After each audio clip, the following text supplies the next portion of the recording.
자, 4.10 총선을 앞두고 벌어지는 더불어민주당 내에 비명계의 하위 20% 통보. 이것 때문에 뭐 비명학살이라느니 비명횡사라느니 이런 말들이 지금 보수 언론을 통해서 계속 나오고 있는데 당내 반발이 거세지고 있다. 이런 보도 정도면은 같이 중립적인 보도를 할 수 있을 텐데 완전히 편들어주고 있더만요. 한겨레 권태호 논설위원은 박용진이가 왜 하위 20% 안에 들어가느냐. 하위 10%죠. 그렇게 이야기합니다. 아니 언론이 이렇게 대놓고 특정당의 공천 결과에 대해서 뭐 딱히 근거도 없이 그냥 박용진이가 억울하다 그 한마디 갖고 기사를 쓴 거 아니겠습니까? 인상비평이지 박용진이가 잘못한 게 뭐가 있냐고요.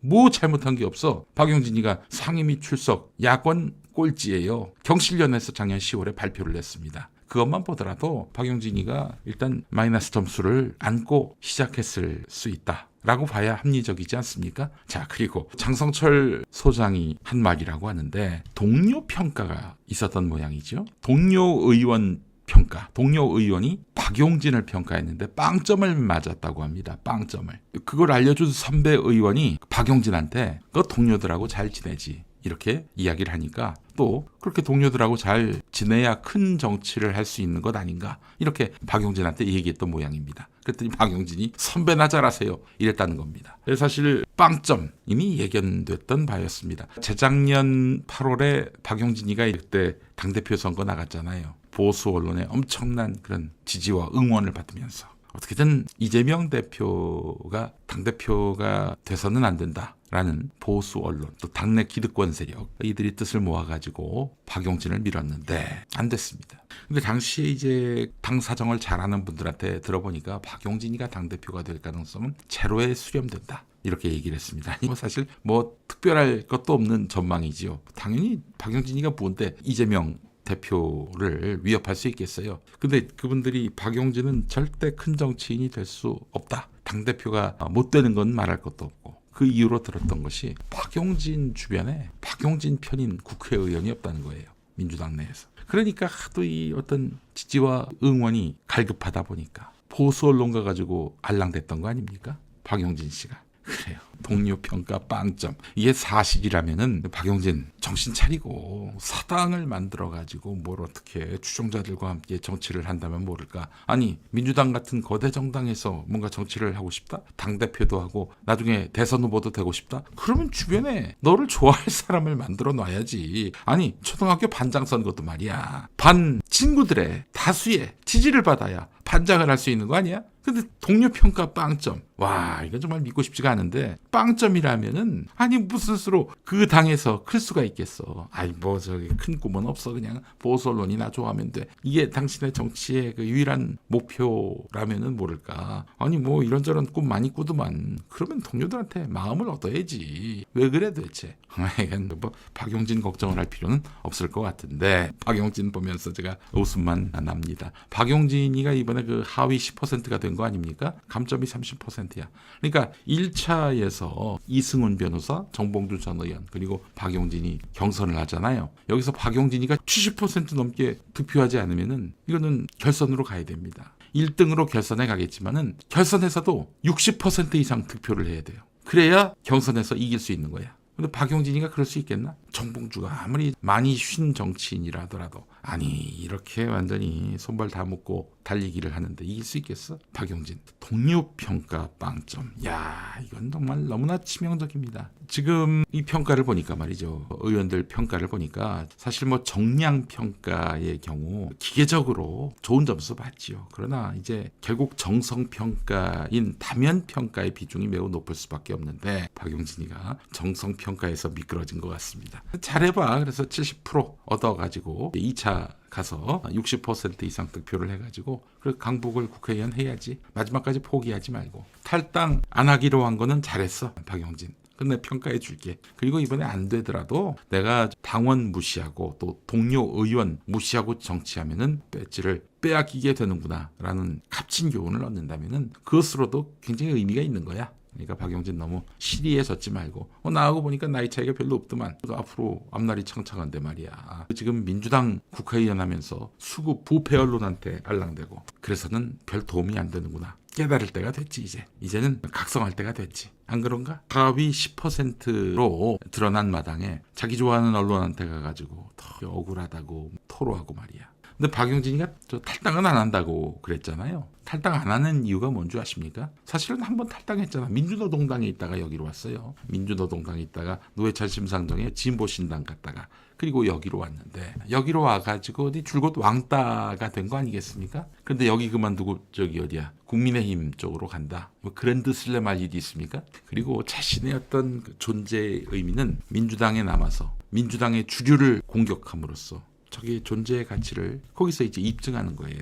근데 만약에 박용진이가 국민의힘 가봐. 누가 거들떠나 봅니까? 박용진이가 뭐라고? 그래요. 민주노동당 때는 뭐 저기 이석기 전 의원도 막 옹호하고 그랬더만. 뭐 나도 이석기 의원에 대한 구속을 해제하고 빨리 풀어줘라. 이런 집회에 나가 마이크 잡고 제가 또 이렇게 연설한 적도 있습니다만. 뭐 그게 나쁘다는 건 아닌데 그래요. 그 이쪽 민주당 와가지고 김종인하고 친해지면서 많이 이상이 졌더만 박용진. 그리고 지난 지방선거 때 강북구청장 자기 사람을 갖다 앉히려다가 강북구 당원들에게 강한 반발을 샀고 구태 정치를 하셨네 보니까. 아니 남한테는 뭐 온갖 그 험한 이야기를 해가면서 악마화를 하더만 본인이 하는 건 항상 옳고 남이 하는 건 다 틀리나? 하여간 민주당에서 이 수구 부패 언론 덕보고 그렇게 정치하는 사람은 국물도 없어야 한다는 점을 이번에 보여줄 필요가 있습니다. 민주시민 여러분들께서 총선 이야기 나온 김에 어제 오늘 언론의 보도를 보면은 정말 민주당이 내일이라도 당장 문 닫을 것 같은 그런 분위기예요. 비명 행사, 비명 학살 뭐 이런 타이틀과 컨셉으로 계속해서 언론들이 민주당의 공천이 잘못되고 있다라고 질타를 하고 있는데 여론조사 전문가한테 제가 좀 문의를 해봤습니다. 지금 상황이 어떠냐? 언론과 친문 기득권들이 연일 포문을 열고 있는데 당에게 타격이 당연히 있다. 개혁공천 밀고 나가면서 이 문제를 해결해야 한다. 그러면서 서둘러 이 국면이 마무리가 돼야 한다. 공천 국면이 이제 빨리 정리가 돼야 한다. 본격적인 총선 경쟁 레이스로 들어가야 한다. 이 점을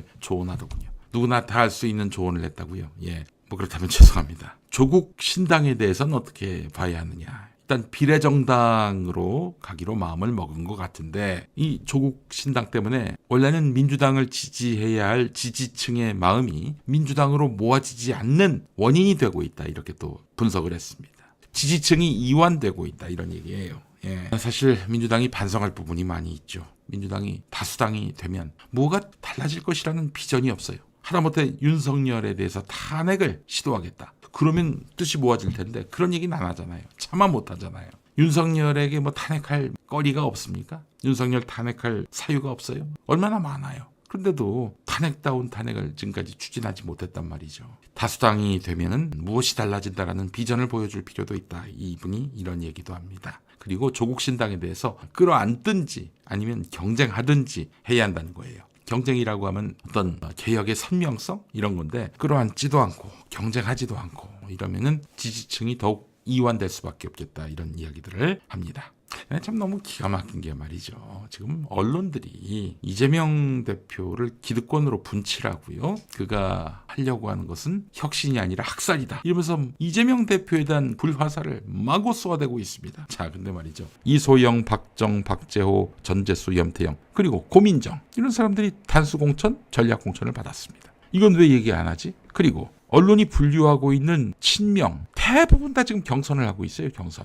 경선 얘기가 나온 김에 염태영은 단수 공천된 거 아닙니까? 근데 염태영에게 도전장을 내밀었던 사람이 있어요. 임진. 이분이 이제 염태영 씨가 나오려고 했던 수원무에 이번에 그 공천 신청을 했었는데 경기도에서 경기도시장 상권진흥원 원장으로 있으면서 지역 화폐를 사실상 만든 사람입니다. 이분이 바로 임진 씨예요. 임진 씨는 지금 대표적인 친명인데 이번에 염태영 전 수원시장과 수원무에서 붙었는데 염태영이가 그냥 단수 공천을 받았어요. 경선도 못 해보고. 아마도 20%포인트 격차가 났겠지. 고민정처럼. 그 시스템에 의해서 이 사람들이 지금 뭐 친명이냐 비명이냐를 떠나서 다 공천을 이렇게 받습니다. 요건에 맞게, 룰에 맞게. 이번에 친명이 뭐 우대를 받는다. 비명은 비명 횡사하고 비명 학살당한다. 뭐 이렇게 언론들이 떠벌리고 있는데 아니 그 근거를 한번 얘기해 보라고. 근거가 뭐야? 근거가 없어요, 여러분. 근거가 없어. 그냥 그 하위 20% 판정받은 사람들, 그리고 뭐 공천에서 탈락한 사람들, 컷오프된 사람들,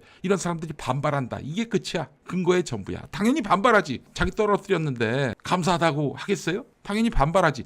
그런 반발은 일상적인 일인데, 아니 이건 뭐 이재명 대표 체제에서 이렇게 하위 20% 아직 뭐 낙천된 것도 아닌데 말이죠. 컷오프된 것도 아닌데 이걸 가지고 이재명이가 불공정 경선한다 이렇게 뒤집어 씌우고 있어요. 대부분의 그 친명 주자들, 이른바 이재명 대표와 가깝다고 하는 후보들은 지금 경선 받고 있습니다. 아직 결론이 안 났어요.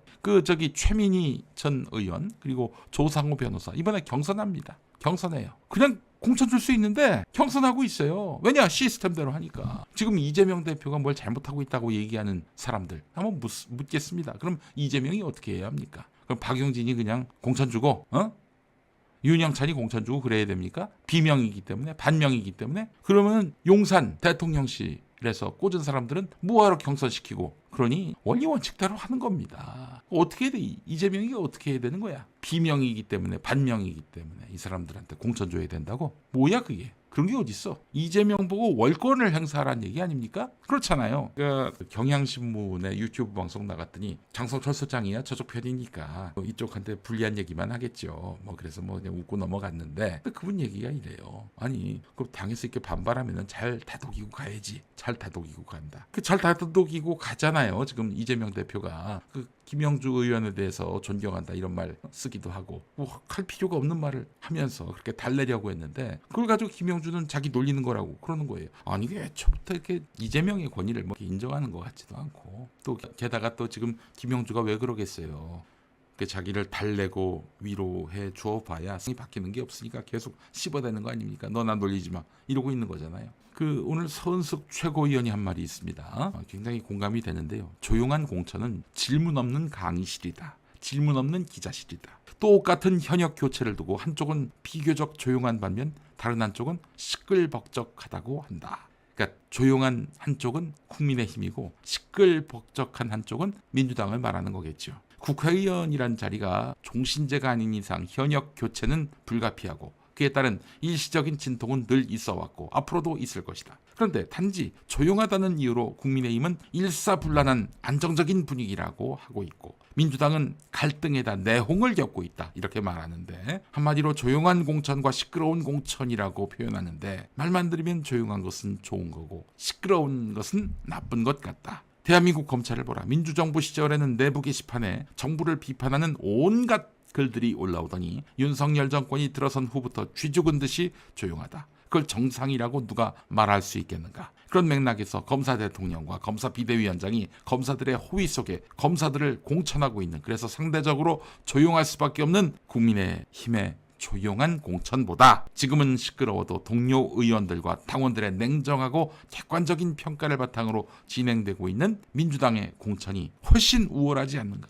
저쪽이 왜 조용합니까, 여러분? 저쪽이 왜 조용해요? 입을 틀어막는 입틀막 공천이기 때문 아닐까요? 그게 부러워요? 입틀막 공천뿐 아니라 캐비넷 공천이 되겠죠. 야, 너 계속 까부냐? 아쉬움을 토로하는 것도 한두 번이지 계속 지금 씹어대면, 지금 나 공격한다는 얘긴데, 나 지금 공격하는 건데 내가 가만히 있어야겠니? 그럼 나 뭐 죽어볼래? 국민의힘은 이렇게 나오고 있잖아요. 민주당이 어떻게 조용히 있으라고 상대방이 듣겠어요? 입틀막 밀실 공천. 조만간 이제 여러분 열린공감TV에서 특종을 하나 냅니다. 지금 무슨 AI 공천과 비슷하다 그런 얘기들 하죠. 국민의힘에서 시스템 공천을 하고 있어서 누구도 찍소리도 못한다. 지금 그 얘기를 하는 사람들이 있는데, 그렇지 않습니다. 지금 국민의힘이 어디서 어떻게 공천 작업이 이루어지고 있는지 이제 조만간 열린공감TV가 보도할 예정입니다. 여러분 입 딱 벌어질 거예요. 공천이 불공정하다 그러는데, 지금 언론 보도를 보니까 단수 공천을 받은 친명이 있다. 그래서 뭔가 봤더니 이해식 김병욱 의원입니다. 여러분 이해식 의원이 친명입니까? 정치 오래 한 분입니다. 이재명 대표가 된 이후 대표 체제를 지키기 위해서, 당을 지키기 위해서 이해식 의원은 조직 사무부총장을 지냈습니다. 아니 이재명 대표 체제에서 당직을 맡은 사람이 몇 명인데 이해식을 친명으로 분류합니까? 이해식은 이해식이에요. 이해식이 언제부터 이재명 대표하고 한솥밥을 먹었습니까? 그리고 또 한 명 김병욱, 이분이 이제 분당을 지역구 국회의원이지요. 분당을 국회의원, 이번에 저쪽에서 김은혜가 나온다고 합니다. 또 김민수라고 지역위원장이 지금 경선을 붙게 돼 있는데 여기 민주당 누가 나가도 당선되는 곳이 아니잖아요. 김병욱이기 때문에 간신히 이겼습니다. 이길 수 있는 후보를 공천한 거예요. 김병욱이 친명이라서 공천한 것이 아니라. 아유 진짜 참 인간들. 심지어는 이소영도 친명으로 분류하더만. 아니 이소영이가 지난 그 대선 경선 국면에서 이낙연 편이었는데 무슨 언제부터 친명이야 이소영이가. 잘하면 고민정도 그 친명이라고 하겠다. 저열하기 짝이 없는 언론들입니다. 어떻게든 이재명이가 지금 이 당을 사유하고 있다. 이 논리를 만들기 위해서 가장 지도하는 사람을 끌어들여서 그렇게 논리를 만들고 있어요. 여러분 민주당 공천은 잘하고 있습니다. 보니까 현역 의원들도 위태로워요. 이재명과 가깝지 않았다고 해서 반명이라고 해서 비명이라고 해서 그래서 불이익을 준다? 그럼 근거를 한번 얘기해봐. 그러면 안 되지. 당대표하고 친하지 않는다고 공천 안 주면 그건 양아치지. 근데 근거를 한번 얘기해봐. 실제 그런 사례가 있는지. 그 얘기는 안 합니다. 왜냐? 없으니까. 못하는 거지. 김한규는 아직 그 공천을 받지 못했는데 뭐 지금 여론조사 보니까 뭐 김한규는 무난하게 후보가 될 겁니다. 그래 지역구 관리 잘하고 또 정치적으로 뭔가 성과가 있으면은 친명이 아니라 뭐 반명이 아니라 뭐 진짜 현명. 이재명을 혐오하는 현명이라도 공천 받아요. 그 쥐들이 정치를 못해가지고 이렇게 하위 평가 받아놓고 그래놓고 왜 나한테는 좋은 점수 안 주냐고. 야 니들이 정치를 엉망으로 해서 점수가 못 나온 건데 왜 그걸 이재명 탓하니? 아이고 정말 참 웃기고 자빠진 인간들입니다. 그래요. 하여튼 우리 박용진 동료 평가 빵점 이게 사실이라면은 와 진짜 박용진 정치 그만해 이제. 그거 말고도 할 일 많잖아. 어?